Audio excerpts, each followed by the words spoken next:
Hello everyone, welcome back to Stories from the Internet. Today we will be talking about a person who posted, "My fiancée, 31 years old, said her ex is the love of her life." My fiancée, female 31, and I, male 33, got engaged in October last year and have been in a relationship for 5 years now. Everything has been great, and I can honestly say that I've never met anyone who comes close to her. She's been the love of my life for sure. I've known her most of my life. We grew up on the same street, just around the corner from each other. Her mom and dad still stay in the same house, and I still stay in the same house I grew up in, which my mom left me when she passed away in 2014. Oh, sorry to hear that, buddy.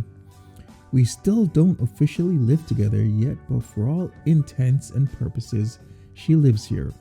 Her parents and her are really close though, and she still has her bedroom there and will occasionally spend the night there, but she's never away from here. Anyway, this morning I decided to go take a walk down to the shops to buy some things, and as I was about halfway down, 15-minute walk, I realized I had forgotten my face mask. Masks are mandatory here in shops since 10th of July 2020. So I had to walk back and get mine.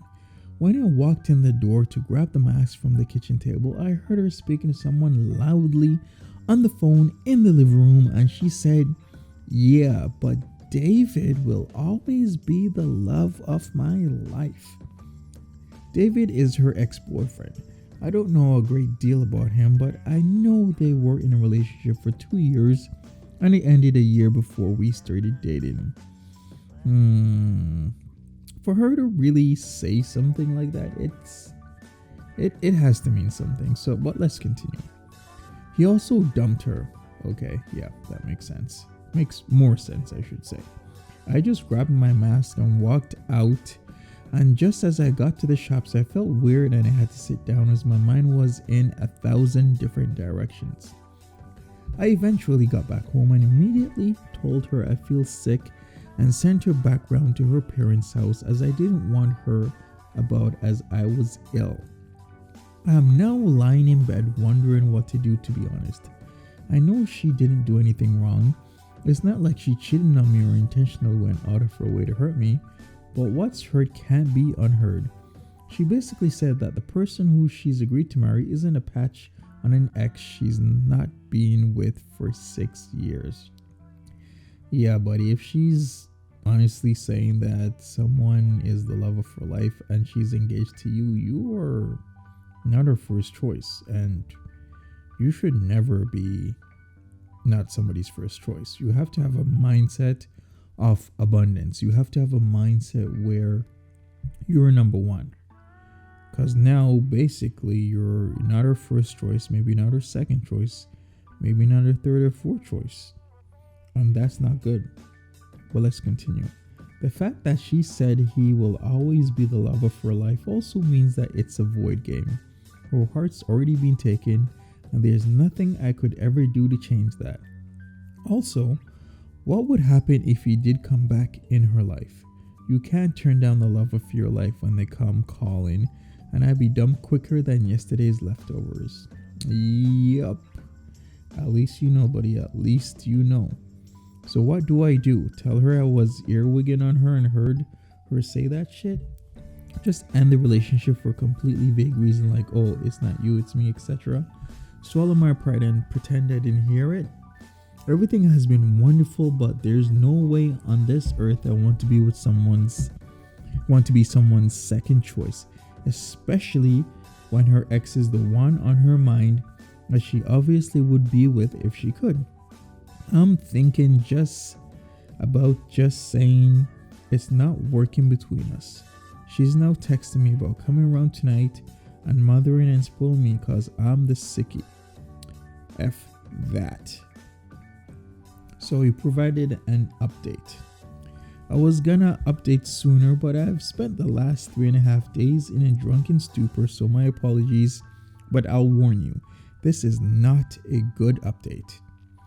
Right, so after posting and receiving some advice on Reddit on Thursday, I was thinking of telling her to come back round on Thursday night so we could talk, but settled on Friday morning instead, as I wanted to get my head in a clearer state. She still thought I was ill, so I needed a bit of time to think through what I was gonna say. So she comes round on Friday morning about 8 a.m. with rolls and tuna, Mayo Crunch her mom had made for me, along with grape sweets and juice and stuff. I think she could see right away that something was wrong, as I must have looked stony faced and you could cut the atmosphere with a knife. Anyways, I said to her that I wasn't really sick and that yesterday as I was going through the shops I forgot my mask, had to come back to retrieve it, and when I got in to get it I heard her talking in the other room about David. Her face went completely pale and she started welling up, so I instinctively stopped talking and just stared at her. She then runs into the toilet, locks the door, and starts hysterically crying, and alarm bells are going off all over the place in my head. Her reaction made me think she didn't know what I heard, so she must have said some other shit about him as well. Yup, definitely. I chapped on the door and told her if she has any aspirations of saving this relationship, she had better tell me everything right now. 30 minutes or so go by, and she finally comes out dabbing her face with a tissue and tells me David got back in touch with her about 4 to 5 months ago, and she has been sleeping with him once or twice a week since. I said on my previous post she will occasionally go and stay with her parents. It's usually about once a week, sometimes twice, sometimes none. The thing is I've just popped round myself dozens of times over the years to speak to her mom or dad, watch TV or anything at all really without informing her, and she's always been there, so it's just become routine and I've never thought any more of it. Yeah, that's where you're wrong, buddy. Because women have just way better social skills than guys. So whatever you think is her routine, she'll just use it to cheat on you, and that's it. This has obviously been the times that she's gone to meet David. All I can think of is that the snippet of conversation I heard her having was her friend or something helping her choose between David and I. When I heard this, I hit the roof. I threw her out, grabbed handfuls of her stuff, put it in bin bags, and threw it out the door into the front garden. She's still standing there, by the way. I then grabbed my garden hose and drenched the shit out of the bags with it. I'm not proud of that. It was extremely petty, and in hindsight, I should never have done that. She, at this point, has run round to her house. About a minute later, her dad comes rampaging round screaming. Her dad and I end up rolling about the now quagmire-ish front garden fighting at about 9 a.m. in the morning, no less. Police vans and everything ended up turning up, and half the street was out because of the ramming. It makes me think that she probably told her dad you hit her or something. Because why would her dad just come around screaming at you and wanting to fight? Just doesn't make any sense unless she said that you hit her. But let's continue. Afterwards, I blocked her and everything and went to my friend's house where 3 of us spent the weekend. And Monday, they took off work. I'm on furlough drinking. When I got back in the house this morning, I noticed she had been back in the house at some point, made the beds, done the washing and ironed. I have no idea why she done this. I have an idea why she done this. She wants to get back with you, so she's kind of making up in her own way, where she's, making sure the house is clean, doing all the washing and the ironing, the stuff that she usually do to try and somehow make it up to you after she's been with her ex 4 or 5 months ago, having sex with him once or twice a week. Nah, that ain't it. You can't do that. You can't just make up by cooking, cleaning, washing, ironing, making the beds. That's just not right. As I'm writing this, she tried to get in again. I haven't been able to change the locks yet, so I put the door chains on the front and back door and from upstairs I heard the door opening and the chains clanging as she tried to get in. There's also a note that she's put through the door. I don't even want to read it right now. I'm too hurt, hungry, and hungover to even think about what she has to say. Another update. Update 2. Sorry for the belated, but I'm in a bad way right now. I'm half drunk as I write this, so bear with me. Since everything that has happened, things have took a turn for the worse. As many of you mentioned I should do, I sent an email to her father explaining my side of the story and apologizing for taking things public and embarrassing his daughter, but as I said previously, I acted instinctively. I didn't apologize for fighting him as I was reacting to him coming at me. He basically told me to F off and accused me of biting his ear for some reason. So that's what stuck in my teeth. I joke, of course. If you don't laugh, you'll cry. About a week ago, I went outside to find my car keyed right down the passenger side wing mirror round to the boot. Last Sunday, I was walking down the road to meet a friend at the Arches, a place where we occasionally hang out and walk from an arched bridge. And as I was turning the corner, the local mouth gossip called me a disgrace. I said, how am I a disgrace? And she told me that I'm a disgrace for beating up my fiancé. Ding, ding, ding. Called it. Of course, she starts doing the petty stuff when the cooking, cleaning, fixing the beds, ironing, and clothes doesn't work. She starts keying his car. She starts making stuff up to make him look bad. Let's continue. I said, how am I a disgrace? And she told me that I'm a disgrace for beating up my fiance. Let's just be clear here. I've never laid a finger on her in my life.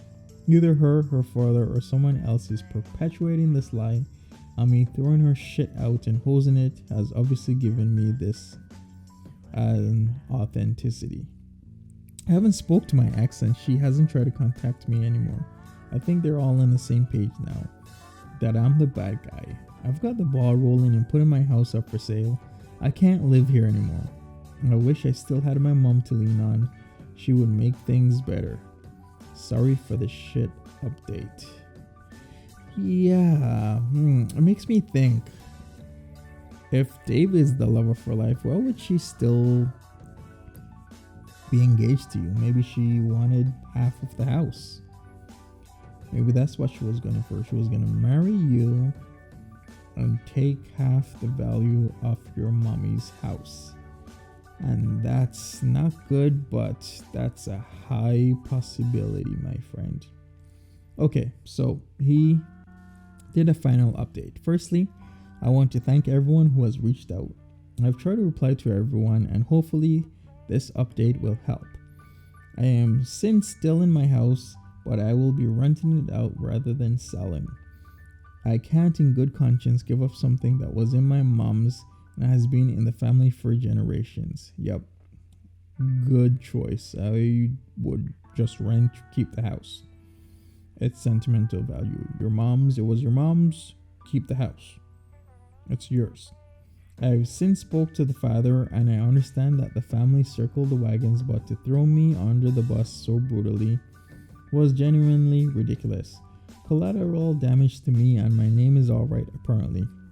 All in all, I feel like I was in a shit shower that changed course. Still struggling but feeling a lot better now that I've got my umbrella. Jamie. Is asway even a word? Alright, and that's it. You know what? This guy pretty much did all the right things when he heard what was going on or knew what was going on. He didn't give the ex a second chance even though she tried making up to him. First she tried, doing it the nice way. And then, the craziness comes out. The keying of the car, telling people, he beat her up. That stuff happens, man. But like I said, he did a good thing. He's on his purpose. He has that abundance mentality rather than, thinking she's the only one that he can get.